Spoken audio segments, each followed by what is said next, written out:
విఘ్నరాయ అనే పేరుని గణపతిని ఎందుకు పిలుస్తారంటే దాని వెనక ఒక గొప్ప తాత్పర్యం ఉంది. విఘ్నం అంటే అవరోధాలు, కష్టాలు లేదా చిక్కులు. వినాయకుడు భక్తుల జీవితంలో వచ్చే అన్ని విఘ్నాలను తొలగించేవాడిగా, అంటే విఘ్నహర్తగా పూజింపబడతాడు. అదే సమయంలో అనైతికమైన లేదా ధర్మానికి విరుద్ధమైన పనులను అడ్డుకునే విఘ్నకర్త శక్తి కూడా గణపతికి ఉంది. రాయ అంటే రాజు లేదా అధిపతి. విఘ్నరాయ అని పిలిచే గణపతి విఘ్నాలపై సమగ్ర అధికారాన్ని కలిగి ఉన్నవాడిగా భావించబడతాడు.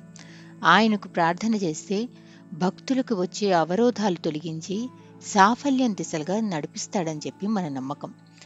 పౌరాణిక ప్రాముఖ్యతగా మనం చూస్తే హిందూ పురాణాల ప్రకారం గణపతి కల్లోలాల్ని, అవరోధాలను సృష్టించే శక్తులను జయించి వాటిని తన ఆధీనంలో పెట్టిన వాడిగా నిలిచాడు.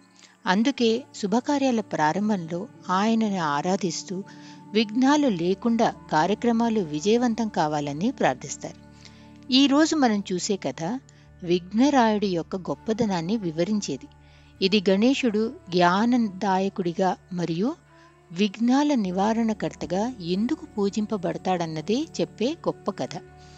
గణపతిని జ్ఞానానికి మూర్తి రూపం అని ఎందుకు పిలుస్తారో ఈ కథ మనకి స్పష్టతను ఇస్తుంది. ఆయన బుద్ధి మనకు సకల కష్టాల్లో ఒక మార్గదర్శకంగా నిలుస్తుంది. ఒకరోజు పరమేశ్వరుడు మరియు పార్వతీదేవి తన కుమారులైన గణేశుడు మరియు కార్తికేయుడి జ్ఞానాన్ని పరీక్షించాలని నిర్ణయించారు. ఇద్దరు ప్రపంచాన్ని 3 సార్లు చుట్టి రావాలి. ఎవరు ముందు వస్తారో వారికి ప్రత్యేకమైన బహుమతి ఉంటుంది అని శివుడు చెప్పారు. కార్తికేయుడు వెంటనే తన మయూర వాహనంపై ఎక్కి పర్వతాలు, సముద్రాలు, నదులు చుట్టడానికి వెళ్ళిపోయాడు. కానీ గణేశుడు తన పెద్ద పొట్టతో చిన్న మూషిక వాహనంతో ఎలా పోటీ పడగలడు? అతను కూర్చుని ఆలోచన చేయటం ప్రారంభించాడు. కొద్దిసేపటి తర్వాత గణేశుడు సంతోషంగా తన తల్లిదండ్రుల చుట్టూ 3 సార్లు తిరిగాడు. పరమేశ్వరుడు ఆశ్చర్యపడి, ఇది ఎందుకు చేస్తున్నావు గణేశ అని అడిగారు.